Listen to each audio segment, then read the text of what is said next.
ሰላም ጤና ይስጥልኝ ኦሮማን ዩናይትድ ቲዩብ ተከታታዮች እንደምን አደራችሁ። ትላንት ሲጠበቅ የነበረው የአውሮፓ ሻምፒዮንስ ሊግ አስገራሚ ውጤቶችን አሳይተውን አልፈዋል። በጨዋታው ብዙ ወጣቶች ድንቅ ሆነው ባመሹበት ጨዋታ ሊቨርፑል ወደ አሸናፊነቱ ተመልሷል። ቼልሲም አሸንፈዋል። ባየር ሙኒክ በአሸናፊነቱ ቀጥሏል። ቶትናም አቻ ላይ ሪያል ማድሪድ በጠባብ ውጤት ማሸነፍ ችሏል። ወደ ቻናላችን ተከታታዮች ቻናላችን ሰብስክራይብ፣ ቪዲዮአችን ላይክ አድርጋችሁ ጀምሩ።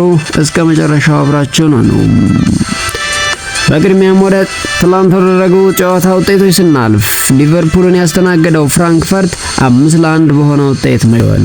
በጨዋታው ሁጎ ኤኪቲኬ ቀድሞ ክለቡ ላይ ጎል ሲያስቆጥር ቀሪውን 4 ጎሎች ቨርጂል ቫን ዳይክ፣ ኮናቴ፣ ኮዲ ሃክፖ እና ዶሚኒክ ሶቦዝ ላይ ለሊቨርፑል ማስቆጠር ችለዋል።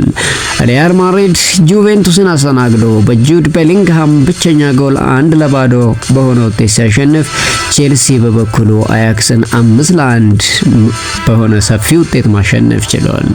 ማርኩዩ፣ ሞሰስ ካሴዶ፣ ኢንዞ ስታቪዮ ዊሊያን እና ታሪክ ጆርጅ ለቼልሲ ጎሎችን አስቆጥረዋል። ባየር ሙኒክ 4-0 ክለብ ብሩጅን ሲያሸንፍ ካርል ኬን፣ ዲያዝ እና ጃክሰን ባየር ሙኒክ ጎሎችን ማስቆጠር ችለዋል። ስፖርቲንግ ሊዝበን ማርሴይን 2-1 ሲያሸንፍ ካታም እና ሳንቶስ ለስፖርቲንግ ሊዝበን፣ ፓይዝ ለማርሴይ ጎሎችን አስቆጥረዋል።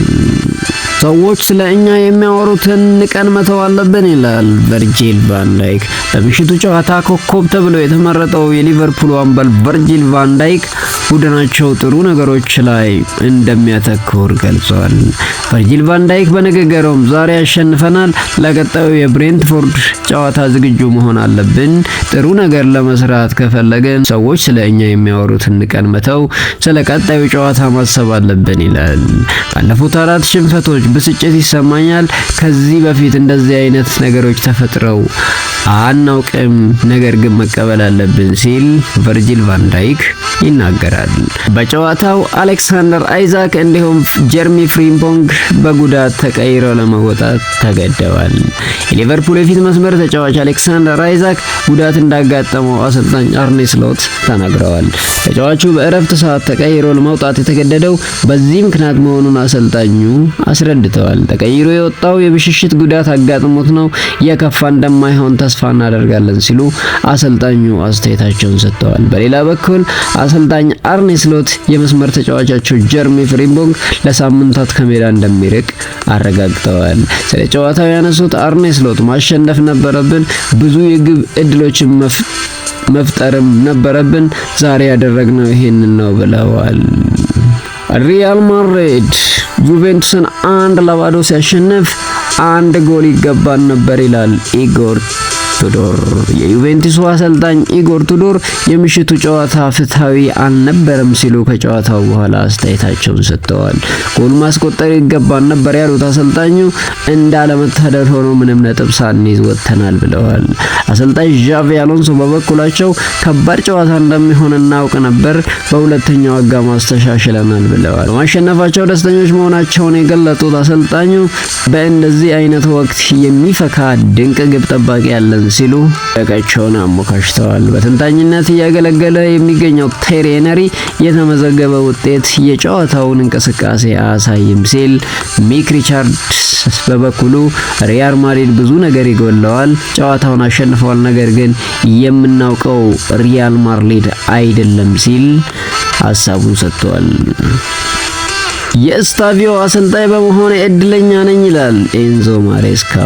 የሰማያዊዎቹ አሰልጣኝ ኤንዞ ማሬስካ ለተጫዋቻቸው ስታቪዮ ዊሊያን ያላቸውን አድናቆት ከጨዋታው በኋላም ገልጸዋል። ስታቪዮ አሰልጣኝ በመሆኔ የእድለኝነት ስሜት ይሰማኛል ያሉት ኤንዞ ማሬስካ አስደሳች ተጫዋች ነው፣ ስመለከተው ዝናናለው ብለዋል። ክለቡም ደጋፊዎች እንደ ስታቪዮ ዊሊያን እና ኮል ፓልመር አይነት ተጫዋቾች ስለማየት ነው ለትኬት የሚከፍሉት ሲሉ ተናግረዋል። ብራዚላዊ ተጫዋች ስታቪዮ ለቼልሲ በአውሮፓ ሻምፒዮንስ ሊግ ጎል ያስቆጠረ በእድሜ ትንሹ ተጫዋች መሆን ችሏል። የሊቨርፑል የፊት መስመር ተጫዋች ፍሎሪያን ቪርትስ ለሊቨርፑል የመጀመሪያ የግብ ተሳትፎ ማድረግ ችሏል። ፍሎሪያን ቪርትስ በ4 ደቂቃ ውስጥ ሁለት ለግብ የሆኑ ኳስ አመቻችቶ ማቀበል ችሏል። አያክስ ከ1980 በኋላ ለመጀመሪያ ጊዜ በሻምፒዮንስ ሊጉ ከሜዳው ውጪ ተጉዞ 5 ግቦችን ማስተናገድ ችሏል።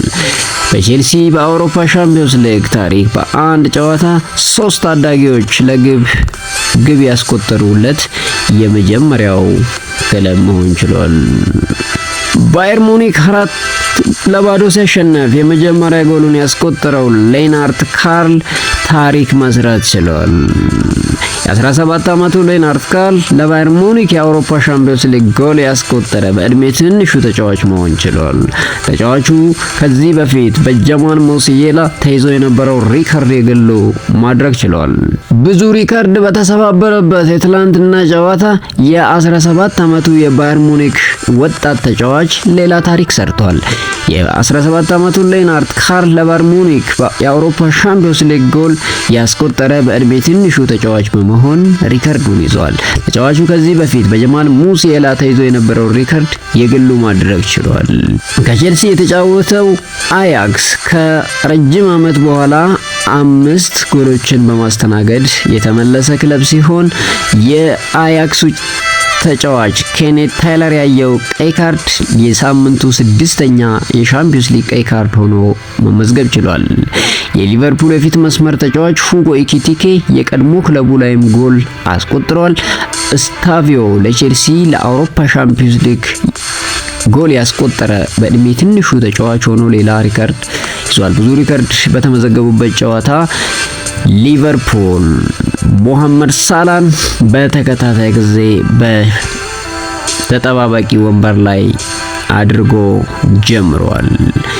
ይህንን ጉዳይ አስመልክቶ አስተያየት የሰጠው ጄሚ ጋራገር አርኔ ስሎት ያልኩትን ሰምቶኛል ይላል። የቀድሞ ሊቨርፑል ተጫዋች ጄሚ ካራገር ሞሐመድ ሳላ ተጠባባቂ መሆኑን ትክክለኛ ውሳኔ ነው ሲል ገልጾታል።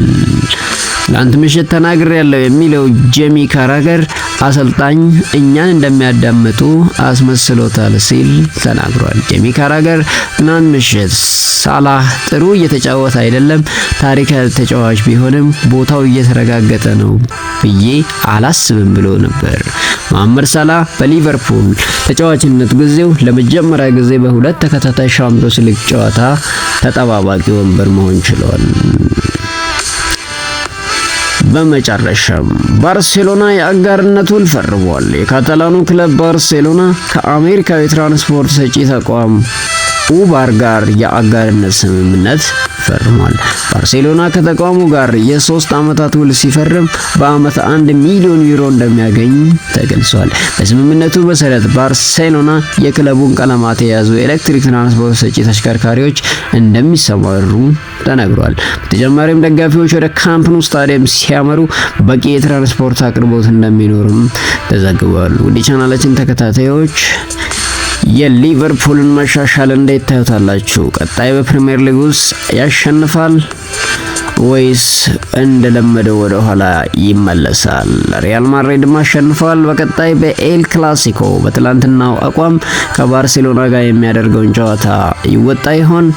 ምን እንደሚሰማችሁ በሀሳብ አስተያየት በኮሜንት ሴክሽን ያጋሩን። በሌላ አስገራሚ ዜና እስከምንገናኝ ሰላም።